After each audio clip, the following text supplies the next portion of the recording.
Boa noite, pessoal. Eu sou a Isis, né? Todo mundo sabe. E agora a gente vai dar início à nossa captação. A gente dividiu o tema em duas apresentações para a fim de ficar mais didático, tanto para a gente poder conhecer mais sobre a fisioterapia na atenção primária, quanto para conhecer a CIF, que é como se for algo que a gente usa na fisioterapia diariamente, só que empregado na multiprofissão. E eu e a Bia ficamos com parte na atuação da fisioterapia na atenção primária. Então, pode passar, Vitória. Para começar, eu vou falar sobre uma breve linha do tempo da fisioterapia no Brasil. A fisioterapia ela foi instaurada aqui no Brasil com o objetivo principal e único de reabilitação. Por quê? Isso, né? Antes de ser instaurada como um curso superior, ela foi tida como um curso técnico nos anos 50, ou seja, a fisioterapia surgiu no Brasil na década de 50 como um curso técnico, um curso de 1 ano, depois foi subindo para 2 anos. Por quê? Porque estávamos no período de Segunda Guerra Mundial. Então, a demanda de soldados lesionados, dos confrontos e reabilitar essas pessoas. Desculpa, gente. Eu me perdi aqui. Minha dicção é ótima. Então, a demanda dos soldados lesionados, dos confrontos, era enorme. E reabilitar essas pessoas era de extrema importância para o Estado, para que elas tenham uma vida ativa, uma vida normal, digamos assim, né? E aí foi somente nos anos de 1969 que a fisioterapia realmente passou a ser reconhecida como curso de nível superior, uma profissão. E curiosamente, naquela época estava acontecendo um grande surto de poliomielite. Primeiro teve o surto de poliomielite e depois teve a criação do nível superior. Aí o que acontecia, né? Tinha muitos lesionados da poliomielite. E ocasionava diversas pessoas com severas lesões neuromusculares. Então, sempre, isso foi tirado do site do COFIT, então sempre a fisioterapia, ela atendia uma necessidade, a necessidade da reabilitação, que foi o setor terciário e no máximo secundário. Então, por muito tempo, não se falava sobre essa área na atenção primária, não se pensava no que ela seria útil na atenção. E pode passar. E aí, como é que deu essa entrada da fisioterapia na atenção primária, já que tinha essa visão tão limitada e tão restrita de reabilitação? Aí eu vou começar. Em 1978, o COFITO, que pra gente é o Conselho Federal de Fisioterapia e Terapia Ocupacional, criou uma resolução que previa a atuação do fisioterapeuta nos 3 setores da saúde. Ou seja, ele podia atuar tanto no primário, secundário ou terciário, pois ele era importante nos 3. Mas a atuação no SUS ocorreu de fato com a criação do NASF, que é o Núcleo de Saúde da Família, que é bem conhecido pela Liga, né, gente? Por favor. Em 2008, teve essa criação do NASF e com isso a fisioterapia passou a englobar a equipe de saúde da família, que é a ESF. Aí pode passar, Vitória, por favor. Aí eu vou falar um pouco sobre como é a atuação do profissional nessa área. O que é que um fisioterapeuta vai fazer na APS? Muita gente acha que ele não tem uma serventia, mas tem. Então, vamos lá. O primeiro ponto, óbvio, é a prevenção de doenças e a promoção de práticas de saúde. Ou seja, o fisioterapeuta vai atuar muito na educação da população, em projetos, preferencialmente em grupos que visem sempre o bem-estar da população. Por exemplo, a gente tem o GAIPA, que é um projeto que tem no CDFAM, vocês conhecem. Lá sempre possui práticas de fisioterapia em grupo. O que são essas práticas? São práticas com idosos em grupos de alongamento, yoga e outros esportes. Justamente para prevenir lesões, promover o alongamento e relaxamento, né? Diminuir o estresse. E aí a fisioterapia ajuda muito também a prevenir lesões de trabalhos repetitivos. E justamente com essas práticas em grupos, né? Ou seja, eu vou fazer uma prática de alongamento que a pessoa pode usar antes de começar o trabalho, depois de terminar o trabalho, para evitar essas lesões repetidas. Mas lembrando que sempre pode ter um atendimento individual. Outro ponto importante na atuação é a visita domiciliares. Essa é a mais imprescindível, principalmente nesses tempos de pandemia, né? Que não praticamente estava tudo fechado e as pessoas não tinham locomoção, meios de ir. E medo, né, também. Existem pessoas que não têm acesso a meios de locomoção, ou estão acamados, ou em zonas rurais, ou não têm dinheiro mesmo para passagem. E sempre acaba precisando de um atendimento de fisioterapeuta. Normalmente seria encontrado em cidades grandes. Eu estou restringindo essa prática aos interiores, porque aqui é mais fácil. Aqui tem um atendimento domiciliar, mas no interior é um pouco mais complicado. E essas práticas de fisioterapeuta normalmente seriam encontradas em cidades grandes, né, com alta demanda. E aí, com essas equipes de saúde da família, é possibilitado esse atendimento domiciliar. E temos outro ponto, né, que é o da saúde da mulher. Porque, além disso, existe a atuação dos fisioterapeutas na saúde da mulher, principalmente na parte das gestantes, auxiliando na melhoria da postura, também realizando exercícios de relaxamento e alongamento, além de agir na melhoria dos desconfortos respiratórios ocasionados pela gestação.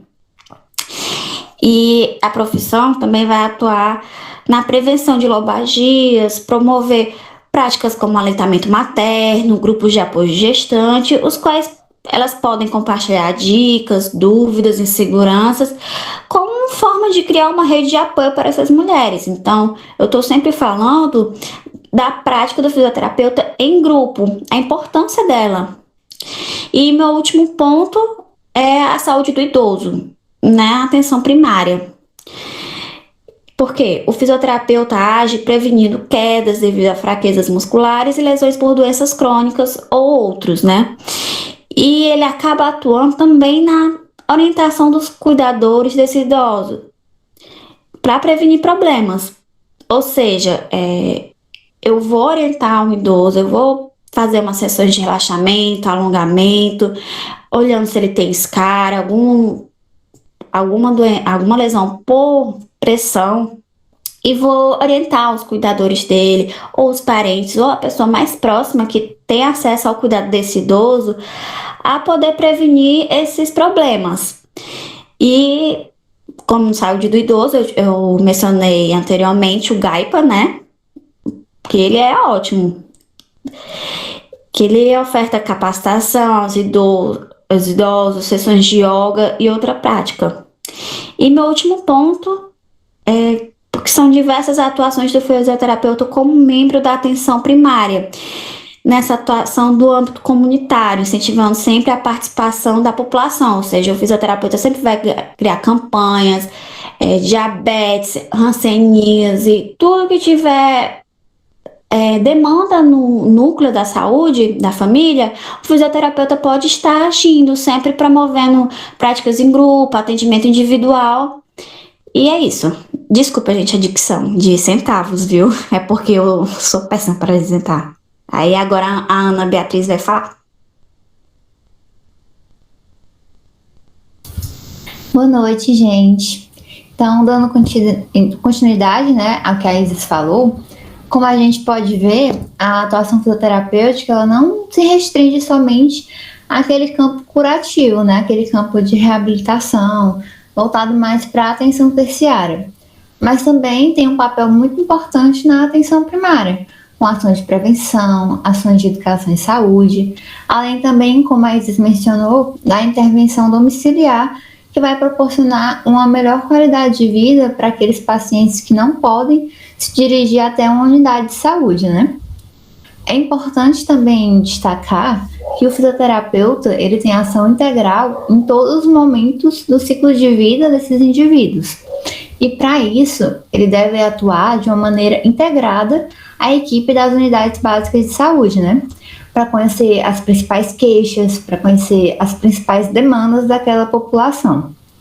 Ele é um profissional que ele é capaz de planejar e também, principalmente, né, de colocar em prática as políticas de saúde pública, dando assistência para as famílias daquela determinada comunidade que ele vai assistir, né, desde a criança até o indivíduo mais idoso.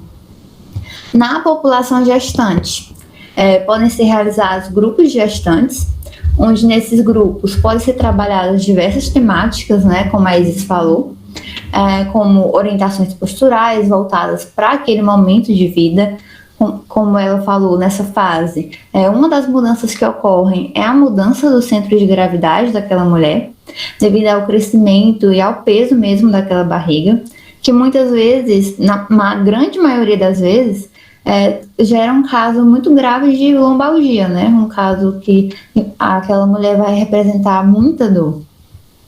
Também ações de educação sobre o parto e os direitos daquela gestante, como o direito a um acompanhante no momento do parto, e também sobre o incentivo ao aleitamento materno e orientações mesmo para a amamentação, como a pega correta, para que seja benéfico tanto para a mãe quanto para o bebê, né? Para a mãe não sentir tanta dor, para ela não ter tantos ferimentos naquela região do mamilo.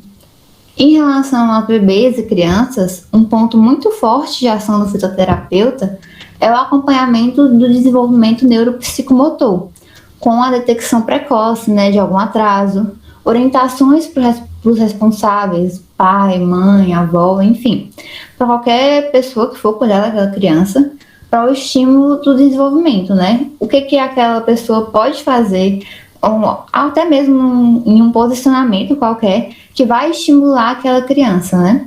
E também, nos casos de atraso, orientar aquela pessoa para um possível encaminhamento para os serviços especializados, caso seja necessário, né? Como é o caso do NUTEP, que fica ali no Porangabuçu. Indivíduos jovens podem ser realizadas ações voltadas para a orientação quanto aos riscos ergonômicos na escola, né? Como carregar mochilas muito pesadas, o mal que aquilo vai fazer para a sua coluna. E também ações de educação sexual. Na população adulta, como a Isis mencionou, podem ser realizadas ações de prevenção das LES e das DORTs, que são lesões por esforço repetitivo e doenças osteomusculares relacionadas ao trabalho, que estão presentes principalmente naqueles trabalhadores com ações mais manuais, trabalhadores de fábrica, enfim. E também educação em saúde quanto às condições crônicas, como hipertensão, como diabetes, asma também, o que fazer em uma crise, como controlar essas condições. E na população idosa podem ser dadas orientações tanto para o indivíduo quanto para a família dele, né? Voltadas para a prevenção de quedas, que é um ponto muito prevalente nessa população e que está associada com alto índice de mortalidade. E também orientações para o incentivo de um estilo de vida ativo, para que aquele idoso ele se mantenha funcional na velhice e também participante da sociedade, né? Porque a gente não quer o idoso sentado no sofá com sua bengalinha, a gente quer idoso caminhando na rua. Pode passar. Então, quais são os desafios para a inserção do fisioterapeuta na atenção primária, né? Como a gente já falou aqui várias vezes, aquela visão do fisioterapeuta como um profissional apenas reabilitador, que ele vai trabalhar somente na atenção terciária. Também falta de recurso financeiro para a contratação desse profissional. O fisioterapeuta atualmente ele não integra a equipe mínima proposta pela estratégia de saúde da família, né? Ele pode fazer parte, mas ele não é a equipe determinada. E também, quando o fisioterapeuta está ali presente na unidade básica de saúde, muitas vezes há uma falta de infraestrutura adequada. Quando a gente chega, a gente mesmo acadêmico, chega para estagiar no postinho, é muito comum ter falta de materiais, como halter, como caneleira, como aquelas faixas elásticas que a gente usa para fazer o exercício. Isso vai exigir uma criatividade muito grande do profissional para que ele consiga desenvolver suas ações com os materiais que estão disponíveis ali para ele. E até mesmo fazer algumas adaptações quando for necessário, como, por exemplo, usar um cabo de vassoura para fazer o exercício em alguma posição que a gravidade seja a resistência para não precisar de um halter, né? E, enfim, é isso. Pode passar. Aqui foram as referências que a gente utilizou e obrigada. Agora as meninas vão falar a segunda parte da capacitação.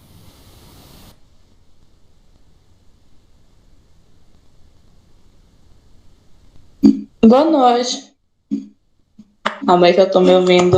Vocês estão me ouvindo direitinho?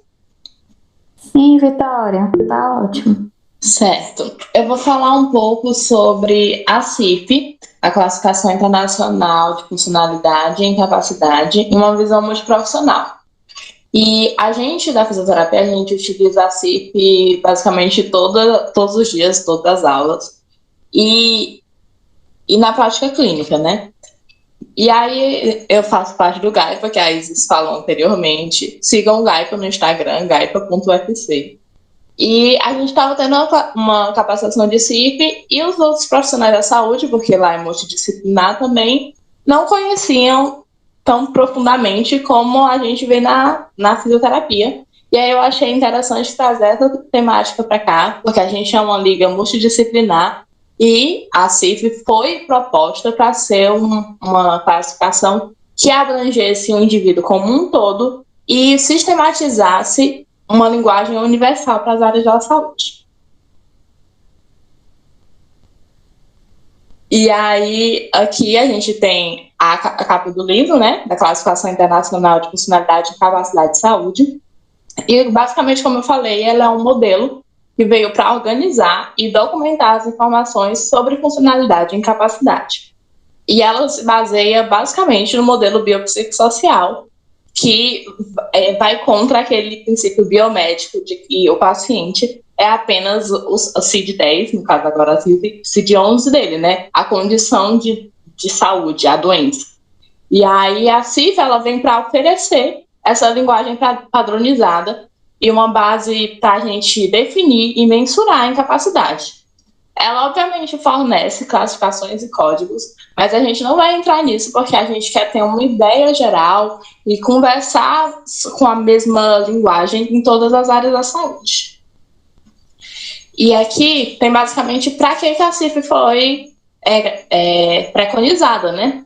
E, basicamente, é para ser uma base científica e operacional para a descrição, compreensão e o estudo da saúde e dos estados, resultados determinantes relacionados à saúde. É muito interessante utilizar para pesquisa clínica, né? A CIF e a CID, a gente conhece a CID, né? A Classificação Internacional de Doença, são complementares e elas se relacionam e são referência para a OMS e estão na família das classificações. E aqui a gente tem a Classificação Internacional de Doenças como um modelo etiológico muito baseado naquele modelo biomédico que a gente vê bem no comecinho da faculdade, né? E a CIF, ela vem descrevendo as dimensões de funcionalidade e associada em múltiplas perspectivas, né? Tanto no nível corporal, quanto no nível pessoal e social do paciente.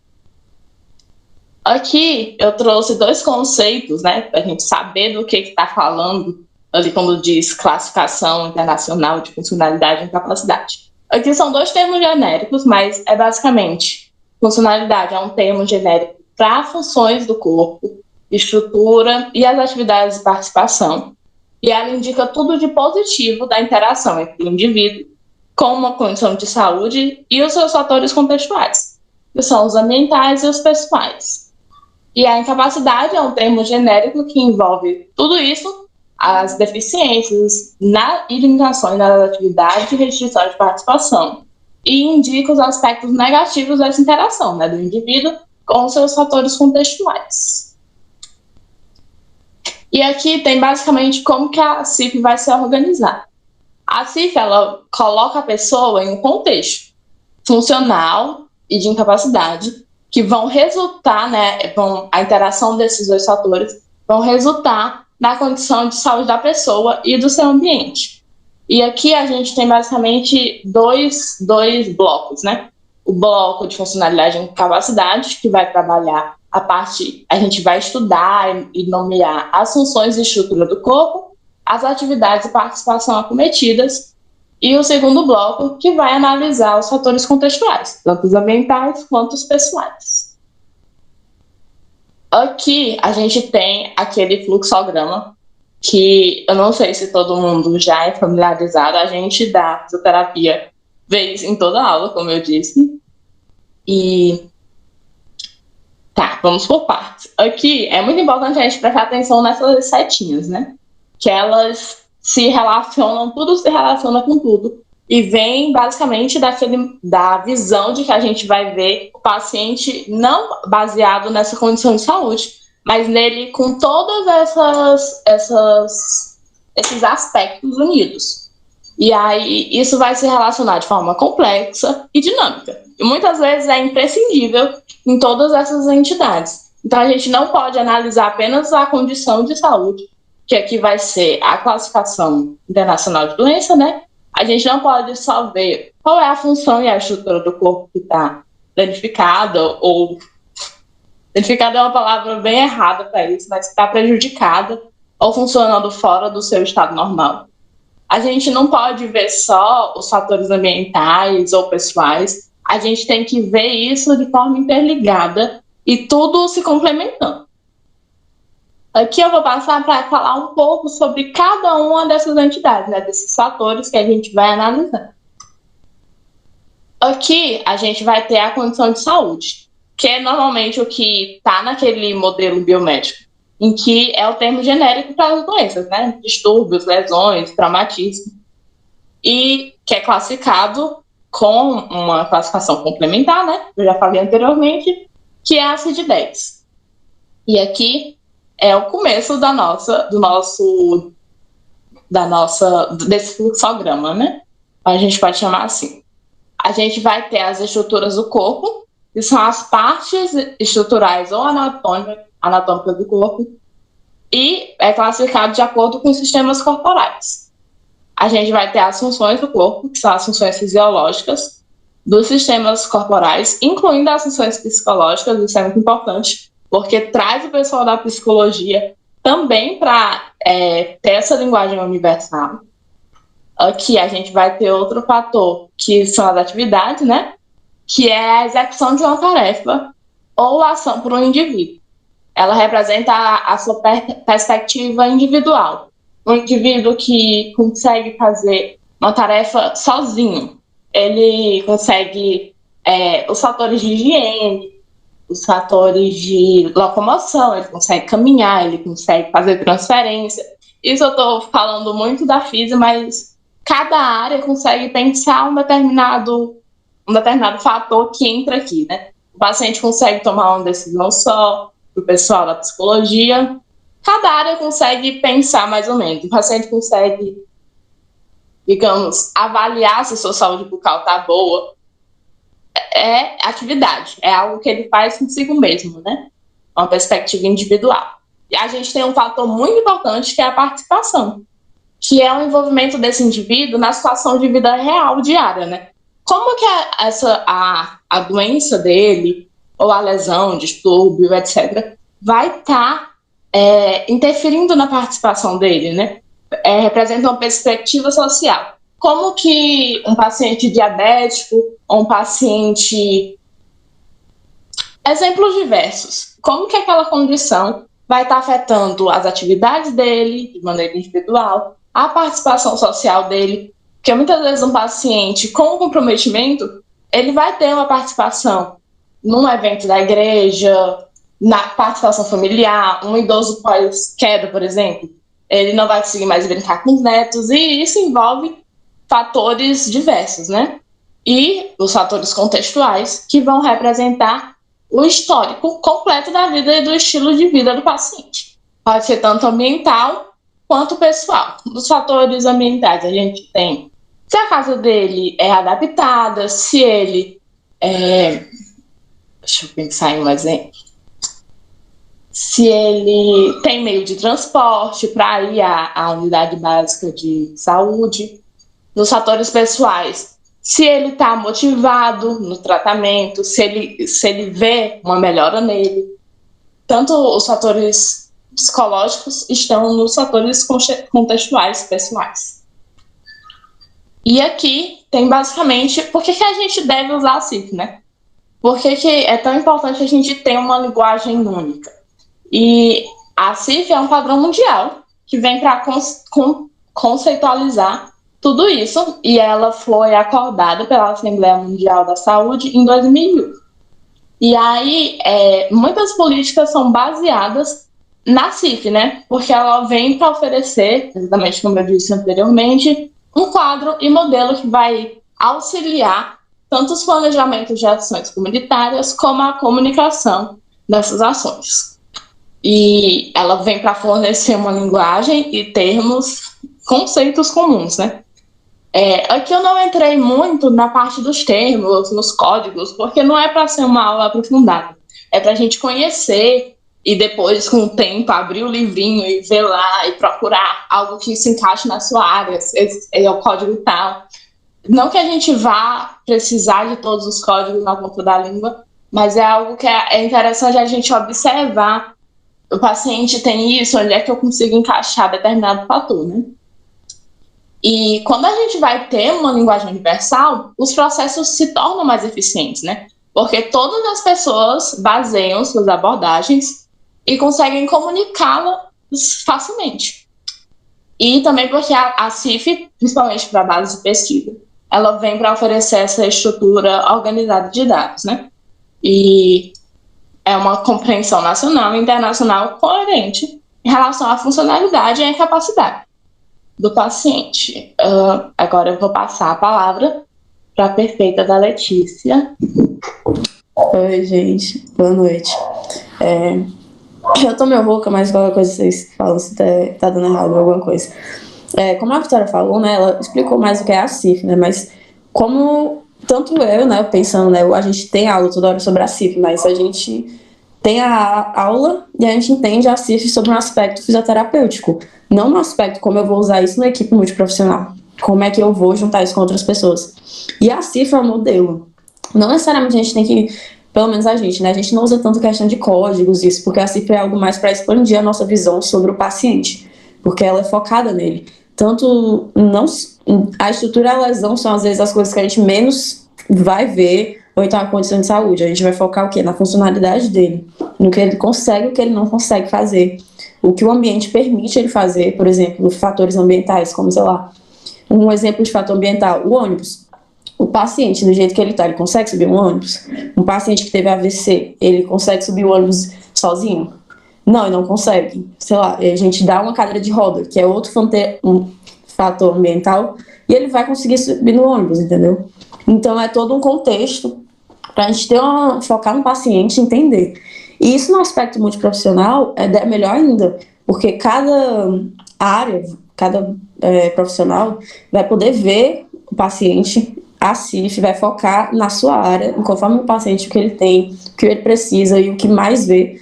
E assim, quando for discutir, né, com toda a equipe, vai ser várias visões sobre um mesmo paciente. Então a gente vai poder compartilhar coisas que não foram vistas por um. Aí o outro ressaltou. E todos, por exemplo, todos focaram, perceberam que o maior problema do paciente está sendo ele não conseguir se locomover direito. Então todo mundo vai ter o objetivo de tratar, reabilitar, ou seja o que for com o paciente, focando de forma conjunta e buscando assim cada um desenvolver. A psicólogo viu que ele estava muito prejudicado mentalmente. E aí um fisioterapeuta vai ver. Então tem coisas que o fisioterapeuta não vai conseguir fazer por conta desse problema psicológico, dessa condição. Então vai ser uma conversa que vai permitir você ter uma visão mais centrada no paciente e as necessidades dele. Aí tu pode passar. Aí, como a Vitória já disse, né?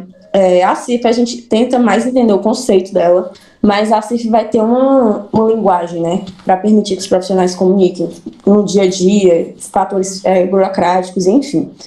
E como eu já disse, tem essa análise que todo mundo vai se reunir e vai focar no paciente entender a condição dele.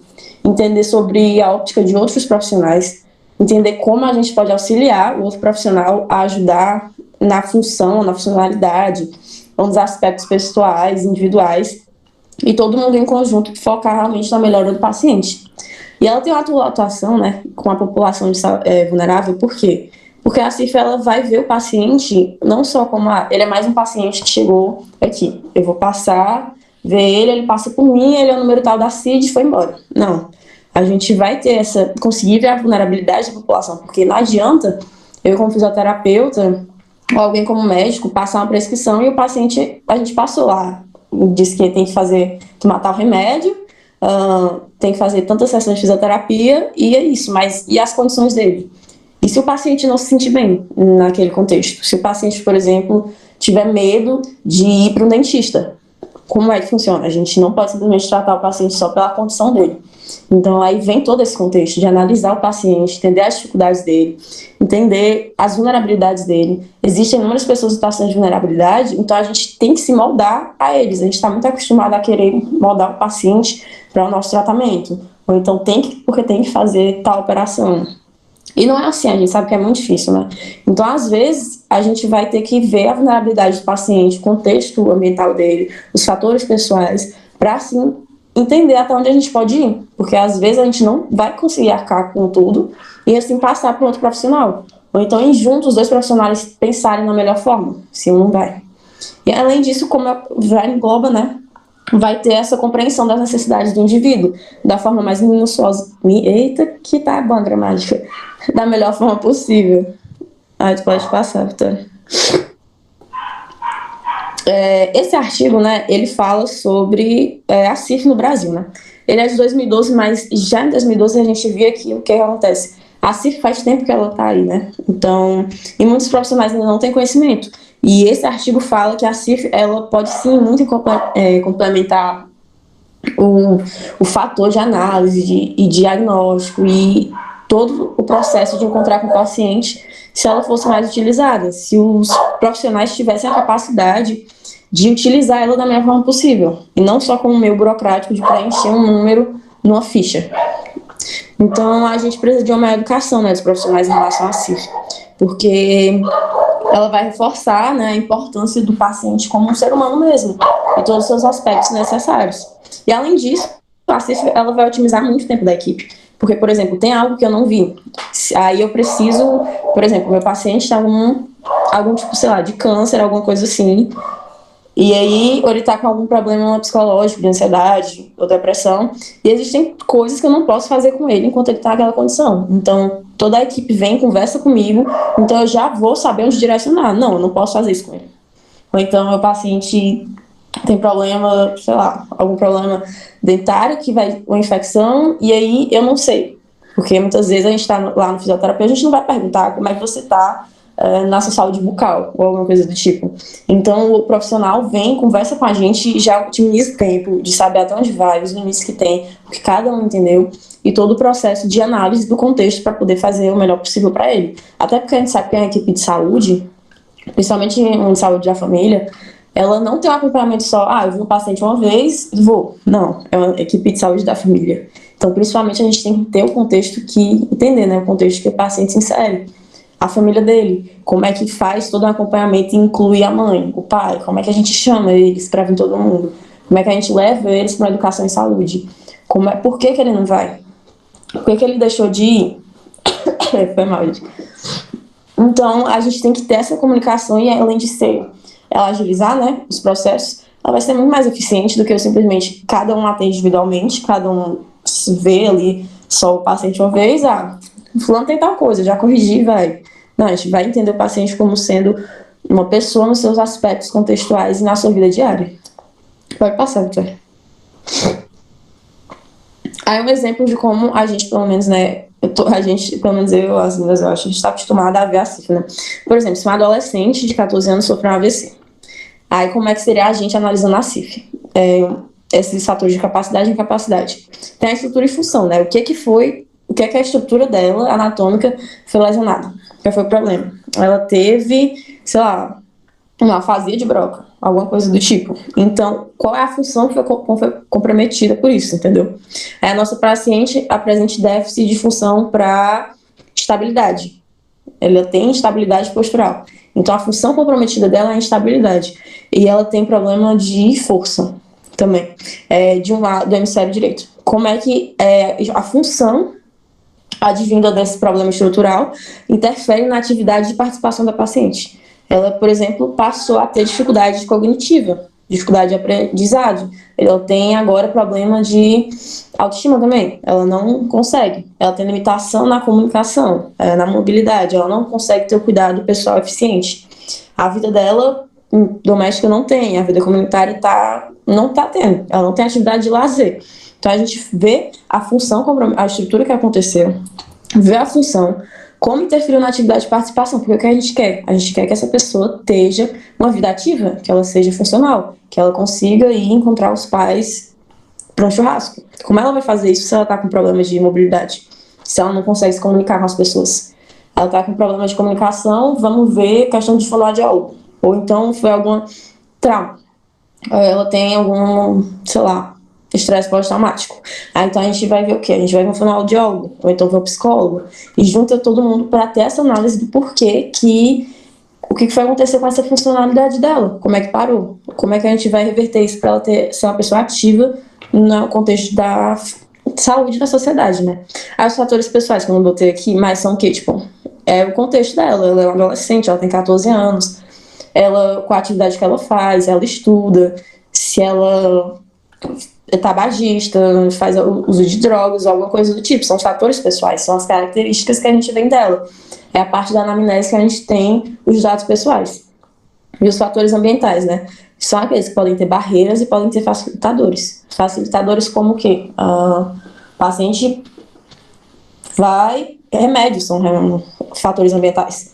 Um paciente que tem um transtorno de ansiedade e ele utiliza um remédio, isso é um fator ambiental, de facilitador, que permite que o paciente tenha todo e completo uso de suas funções e manter a estrutura preservada para poder ser ativo e participar da sociedade. E tem as barreiras também no cotidiano, o estresse, o estresse no trabalho pode ser um fator ambiental, porque fatores ambientais são todos que são externos à pessoa. É o que o meio interfere nela. Então, os fatores ambientais podem ser de todos os tipos, tanto as barreiras quanto os facilitadores. Que a gente também é importante a gente ver, porque às vezes uma pessoa de vulnerabilidade. Então, a gente vê as barreiras que ela passa para poder ver se existem meios a gente inserir fatores ambientais que sejam facilitadores, para ela reverter esses contextos em que ela está em dificuldade. Aí, tu pode passar. Aqui, né? Por que eu botei essa questão da função? Porque função do corpo, eu tava pensando, quando a gente tava fazendo isso, né? Por exemplo, como é que a gente vê isso mais pelo contexto de fisioterapeuta. Então, pra mim, hoje em dia eu vejo mais fácil um fisioterapeuta usando, mas eu pensei, não, como é que, sei lá, um psicólogo vai usar? Então, a gente também tem a questão de afetar, por exemplo, as funções intelectuais, as funções de personalidade, função de atenção, de memória, psicomotoras. E isso pra mim foi abrir de certa forma, um leque na minha cabeça, porque a gente vê pelo olhar de outro também profissional, que não está na nossa área, então eu não pensaria nesse sentido. Então, a CIF permite a gente ver sobre os aspectos que não englobam a gente. Então a gente sabe, poxa, se ele tem esse déficit intelectual, como é que isso vai interferir nas atividades dele? Então eu já sei que por esse déficit que me informaram, um profissional me informou, ela vai ter um problema nas atividades. E esse problema eu posso não resolver, mas eu posso ajudar, eu posso encaminhar para o profissional, eu posso dialogar, ver uma questão de uma educação em saúde, uma roda em grupo, alguma coisa do tipo, né? Então essa análise vai muito além, tipo, da gente observar a estrutura acometida, ver o paciente não como um boneco anatômico que sai uma peça do lugar. A gente vê ele e todo o contexto ao redor dele. E nisso a gente vai focar nas demandas, né? E a gente vai ver as diferentes versões, todo mundo, ver como vai ser, cada um analisando a CIF de sua forma, não como o meu burocrático de, por exemplo, sei lá, função, sei lá, B104. Pronto, tem ali. Ele teve esse problema na B104. Tá, mas a gente quer saber o que significa aquilo. O que foi aquela função acometida, qual o significado disso na vida dele, nas atividades, nas funções, a participação, como ele tá, e o fator ambiental que interfere nisso. Então, acho que é por isso que a gente, pelo menos, né, vê a CIF como sendo algo muito bom, porque a gente vê o paciente em todos os contextos. Então, tem coisas que vão além dos nossos limites, coisas que a gente não vai conseguir resolver. E, às vezes, tem coisas que a gente consegue resolver de forma simples. Ele tem, por exemplo, vou dar um caso de fisioterapia. O paciente, ele tem um problema na coluna. Às vezes, o problema está, cama dele. Então eu vou ficar lá fazendo fisioterapia o resto da vida dele, quando às vezes a gente pode ver qual é uma barreira, um fator ambiental que está fazendo uma barreira na vida dele e ajudar a dialogar. E isso serve para todas as áreas, entende? Então fica isso da CIFC ter esse cunho, né, de tanto unir as áreas para chegar no melhor contexto do paciente, quanto de forma individual você saber direcionar melhor o seu atendimento e como a gente vai dialogar com o paciente. Aí eu acho que foi isso, Vitória. Obrigada, gente.